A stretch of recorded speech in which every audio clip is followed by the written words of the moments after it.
bilang gini, Mbak, kita belum jadi murojaah bareng loh, kayak gitu kan. Bilang ke siapa itu? Bilang ke anak-anak. Nah, jam 2 itu suami bilang, Mi, aku mau meninggal apa yo? Gitu. Cara jalannya itu kakinya udah di simpir itu apa ya? Agak pincang ya. Itu vonis dan denda sebanyak itu membuat kami benar-benar shock.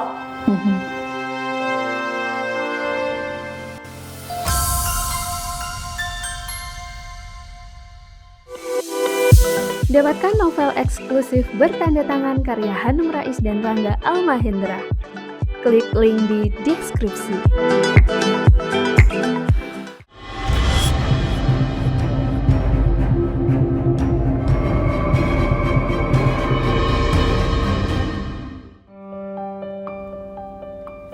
Namaku Fatona.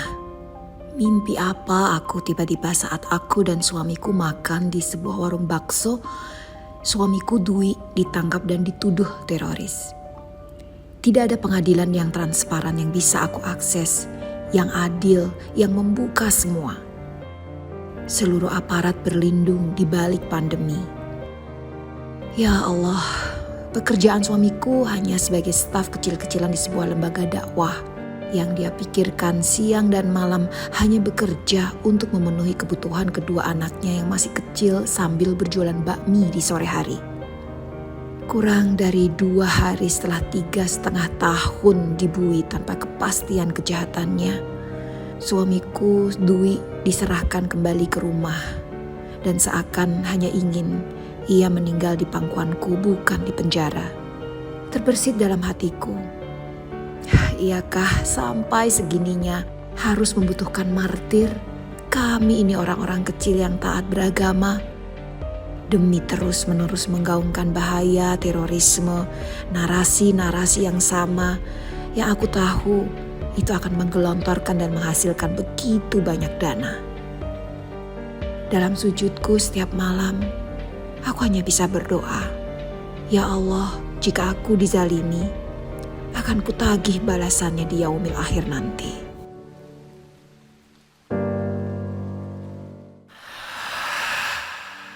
Sampai sekarang sesungguhnya vonis yang dijatuhkan pada suami ibu itu, ibu sikapnya seperti apa? Sebenarnya saya dari awal udah kaget ya Mbak tentang vonis suami saya sekian tahun dengan denda sekian puluh juta, itu berat buat saya ya.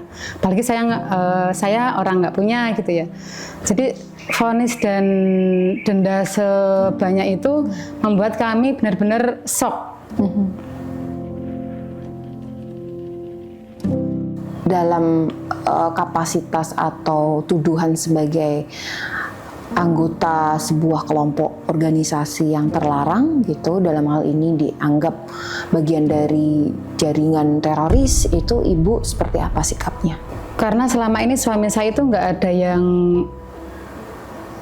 mencurigakan dan nggak ada yang menyelisihi. Jadi suami saya itu biasa, jadi kesehariannya juga cuma biasa, jadi nggak seperti merakit ini itu enggak. Jadi aktivitas seperti biasa. Jadi yang bikin kami shock itu ya karena suami itu terlihat biasa aja, nggak ada yang mencurigakan selama kami berumah tangga. Waktu itu dianggap ikut berpartisipasi karena menjadi bagian pegawai waktu itu ya dari sebuah jaringan LSM di bidang keagamaan ya Bu? Iya. Sebagai apa? Bendahara pusat. Bendahara pusat ya. Tapi saat itu polisi tidak menemukan apapun ya di rumah ibu ya yang mengacu atau merefer pada perencanaan sesuatu sesungguhnya. Seperti apa ceritanya? Pas itu di rumah itu pas penggeledahan juga nggak menemukan barang yang mengarah ke situ. Cuma dulu itu yang dibawa busur panah itu ya, sama ketapel, sama buku buku-buku bacaan itu. Terus udah dikembalikan sih itu semua. Busur panahnya itu punya anak-anak saya ketika ikut les memanah waktu SD, anak saya yang besar. Jadi bukan punya bapak kan? Bukan, punya karena anak suami semua. itu nggak hobi memanah. Iya, ketapel juga bukan punya bapak. Punya anak kan? saya. Punya anak kan mainan. Jadi itu mainan ya. Iya. Jadi tidak ada unsur senjata-senjata atau perakitan tadi ya yang dianggap mengarah kepada terorisme. Alhamdulillah di rumah itu nggak ada barang yang seperti itu. Jadi cuma itu. Ya.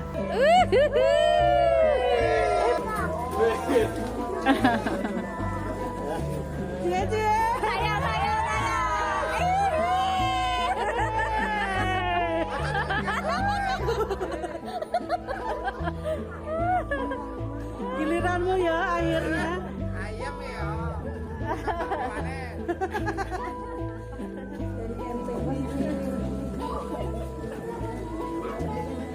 Jaluk tase.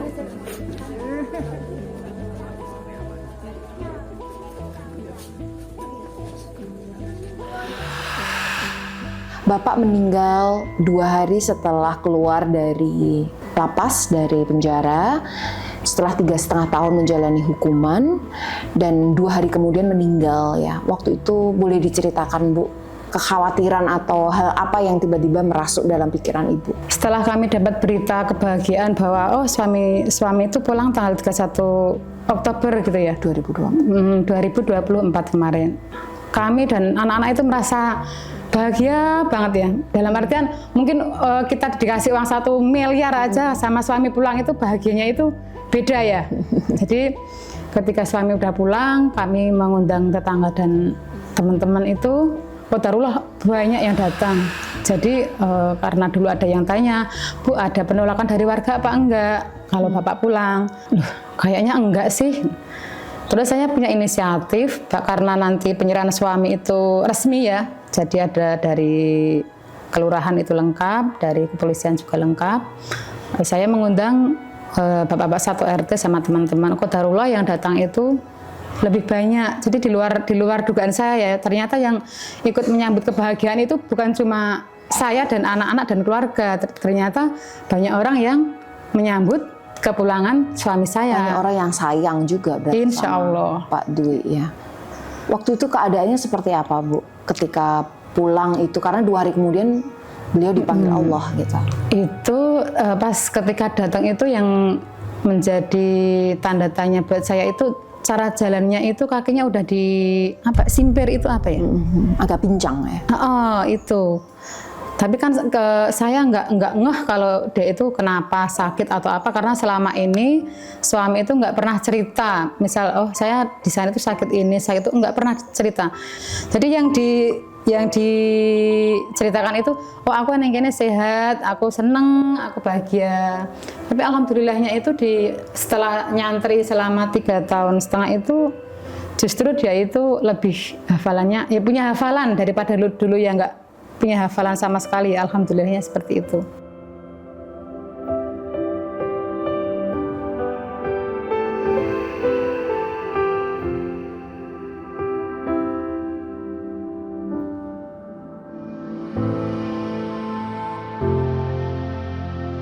Pas ketika pulang, kami menyambut dengan gembira.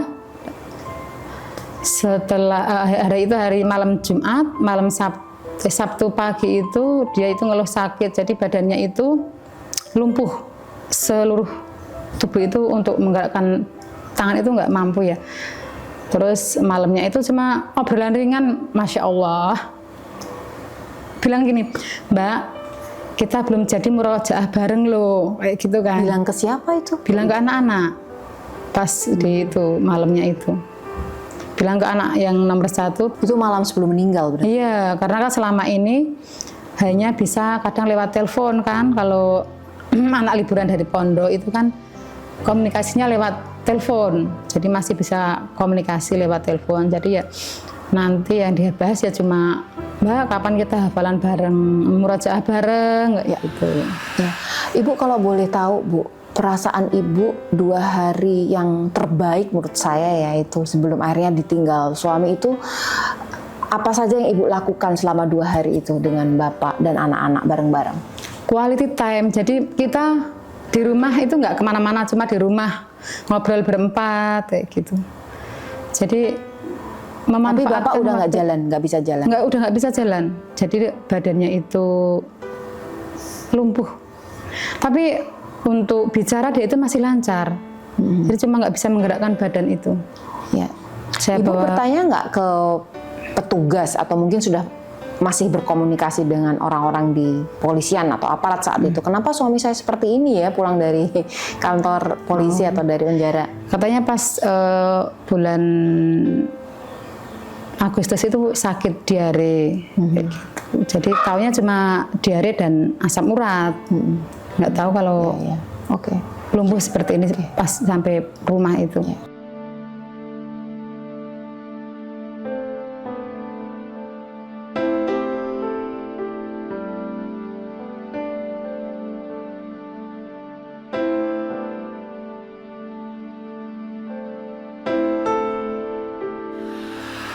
Bagaimana Ibu melihat diri Ibu menjadi perempuan yang sekarang menjadi tulang punggung kedua anak dengan berjualan bakmi?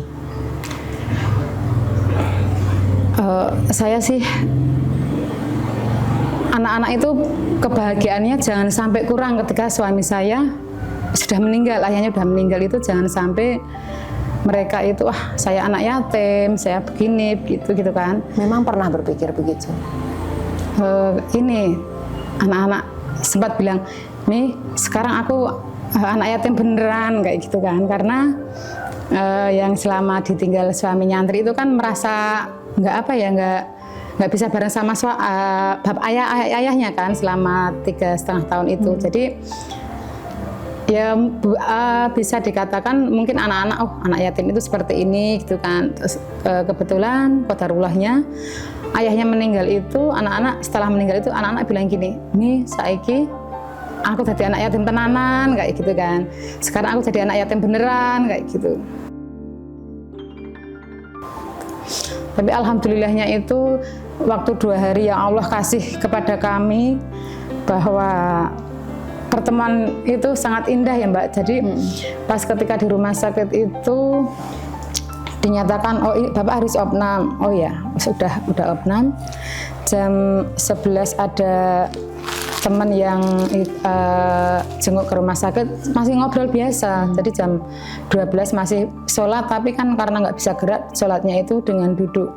Terus dia itu ngeluh, "Mi, kok nafasku kok nggak bisa los," gitu kan.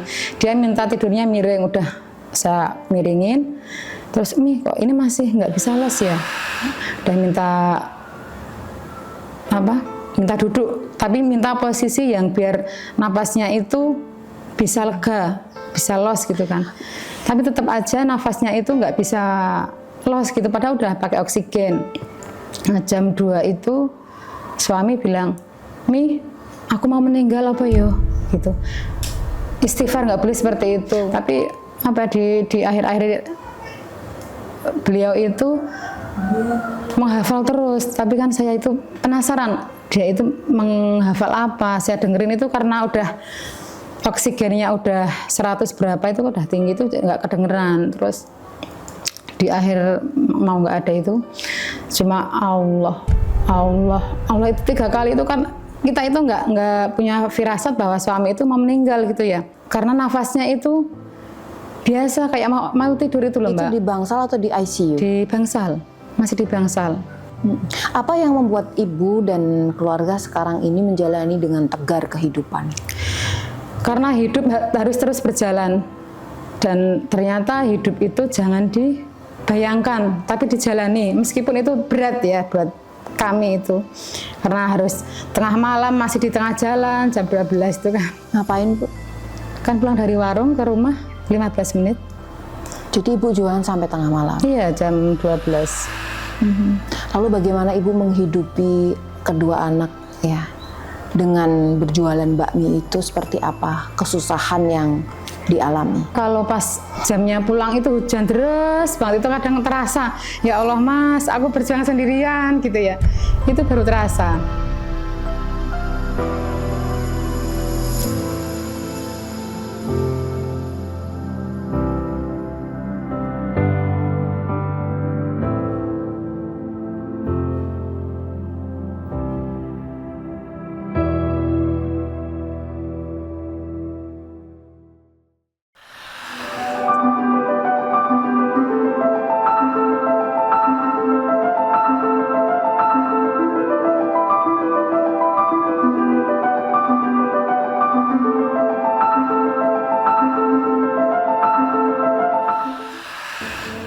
kalau misalnya kamera ini adalah lensa atau perantara ibu langsung bicara dengan Allah, apa yang ibu sampaikan pada Allah dengan perjalanan hidup?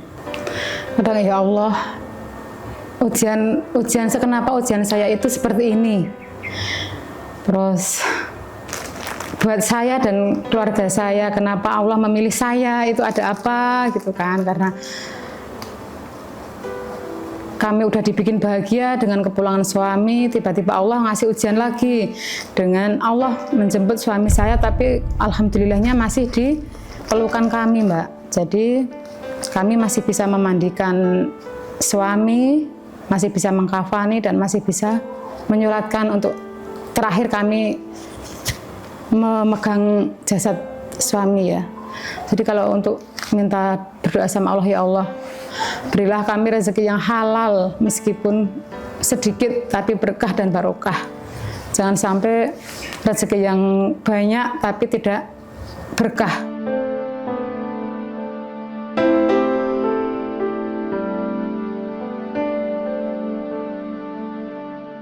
Ibu pernah nggak berdoa karena ibu merasa dunia atau orang-orang di luar sana ada yang pernah tidak adil terhadap suami, meskipun mungkin ibu dan bapak almarhum sudah ikhlas ya menerima itu semua ya, tapi adakah sesuatu yang ibu anggap ini sesuatu yang sesungguhnya zalim dan ibu hanya ingin berdoa pada Allah pada kezaliman itu? Ya, pasti doa-doa itu ada, tapi apa ya, ya Allah, hanya kepadamu-lah kami minta keadilan, dan keadilan seadil-adilnya hanya Allah, pengadilan Allah yang akan berpihak kepada kami.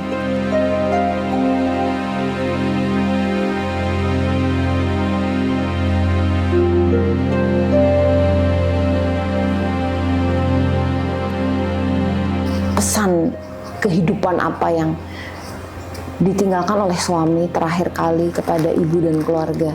Suami itu bilang gini, rezeki kita itu apa yang ada di tangan kita itu rezeki kita, kayak gitu kan. Jangan lupa sholatnya, ibadahnya ditingkatkan, kayak gitu lah.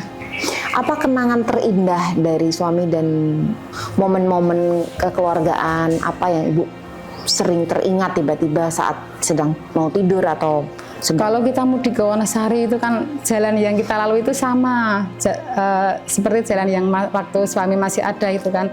Kadang anak-anak mengenang, Mi dulu foto di sini ya, Mi dulu berhenti foto di sini sama ayah, kayak gitu kan. Jadi kadang kalau lewat jalan yang sama itu kenangan itu muncul lagi.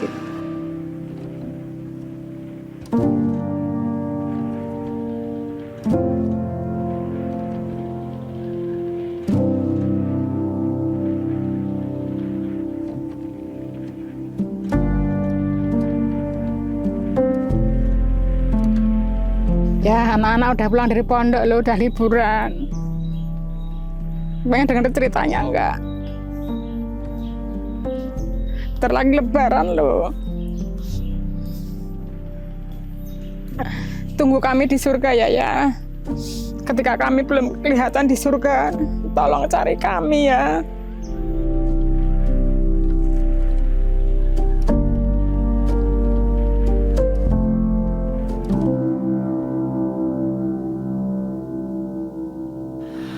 Kebutuhan untuk menghidupi adik-adik anak-anak itu kan murni hanya dari berjualan bakmi. Nah, biaya itu sudah cukup untuk mencukupi misalnya sekolah, kebutuhan makan, kemudian pendidikan, kesehatan, atau biaya sosial yang lain, itu sudah cukup atau sebetulnya ibu pernah melakukan misalnya harus berhutang dan lain-lain? Untuk berhutang, alhamdulillah sampai saat ini enggak ya, karena saya selalu mana kebutuhan yang harus kami utamakan sama keinginan. Karena antara keinginan dan kebutuhan itu kan beda ya. Jadi kebutuhan apa sih yang harus saya utamakan biar anak-anak itu tetap seperti anak-anak lain yang orang tuanya masih komplit. Alhamdulillahnya anak-anak itu kalau mau minta itu bilang dulu, Mi, Umi punya uang enggak? Kalau enggak, nanti kalau Umi punya uang, aku aku beliin ini ya, kayak gitu kan. Jadi alhamdulillah anak-anak itu tahu banget keuangan kami seperti apa. Jadi kalau mau minta sesuatu itu tanya dulu, Umi punya uang nggak? Umi ada uang nggak? Kayak gitu kan. Meskipun kadang itu kita nggak ada ya, dalam artian, oh ternyata jangan sampai anak-anak itu pengen sesuatu itu tertunda. Tapi kita ngasih pengertian ke anak-anak. Sekarang yang nyari uang itu cuma Umi sendiri. Jadi kalau mau minta sesuatu itu harus dilihat-lihat dulu ya Mbak, Dek, kayak gitu kan. Jadi kadang anak-anak kayak itu mah minta HP. Udah nanti kelas 3 aja kayak gitu. Ya Allah, ya Allah. Jadi beratnya itu ketika setelah suami nggak ada itu ketika yang paling bikin saya sedih itu ketika anak-anak dijenguk sama orang tuanya yang komplit itu kan. Anak-anak sempat bilang, Mi, seneng ya mereka dijenguk sama ayahnya, sama ibunya, sedangkan aku cuma ibu sendiri gitu ya. Jadi hal-hal seperti itu kadang saya itu di depan anak-anak itu harus tegar, meskipun diri sendiri itu hancurnya ya, tapi di depan anak-anak dan semua orang itu saya berusaha baik-baik saja dan tegar, apalagi kalau nanti menghadapi pembeli itu kan harus bisa menyembunyikan kesedihan saya sendiri itu harus saya simpan rapat-rapat ya. Meskipun nanti setelah di rumah sendiri itu nangis kecil dan Ibu pernah seperti itu? sering nangis hampir tiap hari ya, kadang Sembunyi gitu Bu? Jadi jangan sampai anak-anak itu tahu gitu ya bahwa oh Uminya seperti ini, Uminya begini, karena saya di depan anak-anak dan semua orang itu terlihat tegar. Bagaimana caranya saya itu terlihat tegar dan baik-baik saja. Tapi di samping itu jujur kadang kayak nggak sanggup gitu ya. Tapi Allah yang memampukan semuanya, Allah yang menggerakkan dan Allah yang muatkan.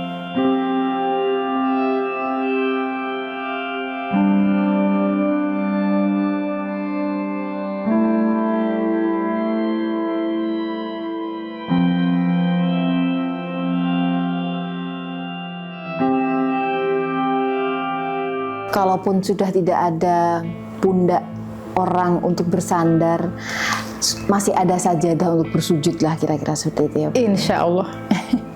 Bu, Ibu pengen anak-anak suatu saat itu menjadi dan jadi seperti apa? Saya nggak berharap banyak sih Mbak. Kadang doa saya, ya Allah jadikan anak-anak kami amanah, 2 amanah ini jadi anak-anak yang solih-solihah. Masalah rezeki itu udah dicatat sama Allah jauh sebelum mereka lahir ya. Jadi setidaknya jadilah anak-anak itu anak-anak yang solih-solihah. Itu aja. A'udzubillahi minasyaitonirrajim. Bismillahirrahmanirrahim. Alhamdulillahilladzi anzala ala abdihil kitaba wa lam yaj'al lahu iwaja qayyima.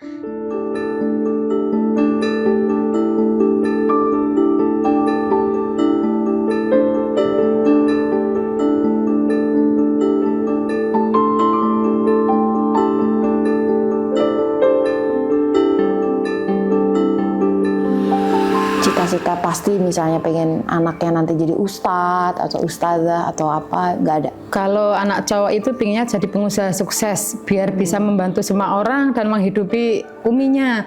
Umi nggak usah capek-capek kerja, nanti adik aja yang kerja. Doakan ya adik jadi pengusaha roti yang sukses kayak gitu. Terus kalau kakaknya, aku pengen kuliah ke Yaman.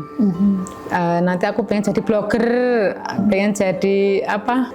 YouTuber Yang gitu. dakwah ya Bu ya. Insya Allah, cita-cita anak seperti itu. Oke, kita akan mencoba atau men-challenge hafalan Qur'annya di Aisyah yang sudah hafal 22 juz ya. Saya akan memilihkan surat random, acak, saya nggak akan bilang ini surat apa, dan 3 ayat pertama, 3 ayat yang akan saya bacakan akan dilanjutkan oleh di Aisyah ya. Bismillahirrahmanirrahim. Innahu huwa yubdi'u wa yu'id wa huwal ghafurul wadud dzul arsyil majid. Fa'alul lima yurid. Betul.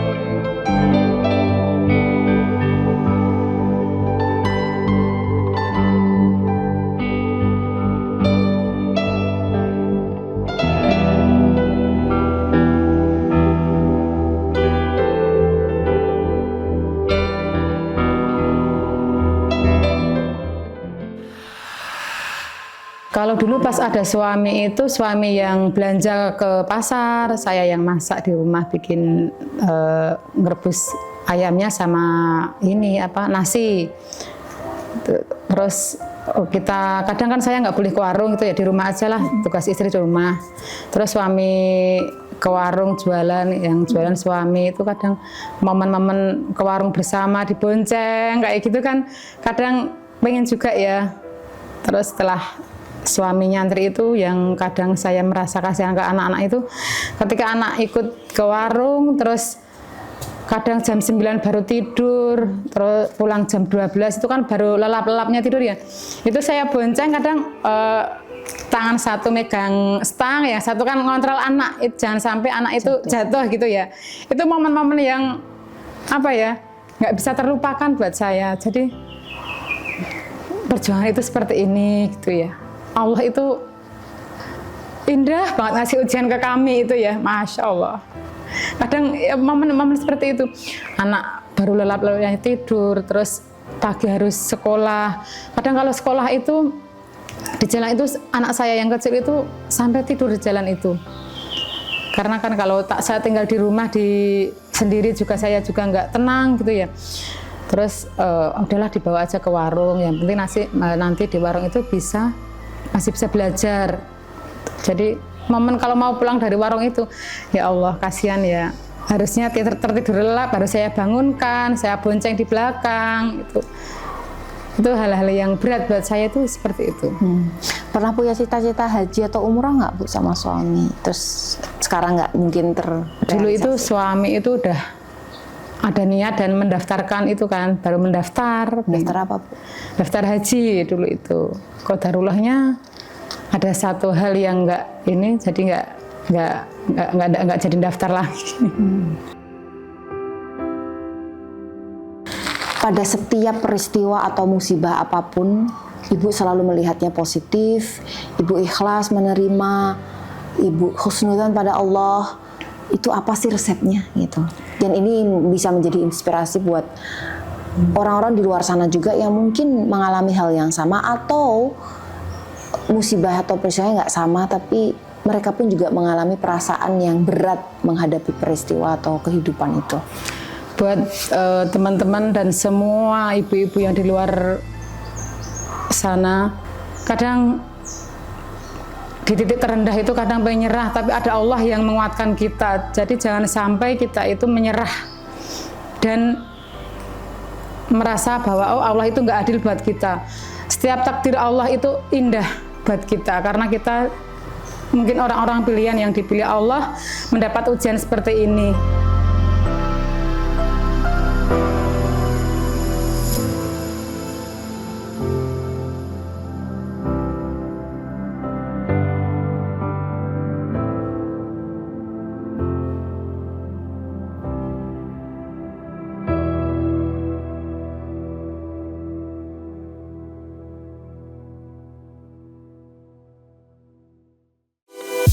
Dapatkan novel eksklusif bertanda tangan karya Hanum Rais dan Rangga Almahendra.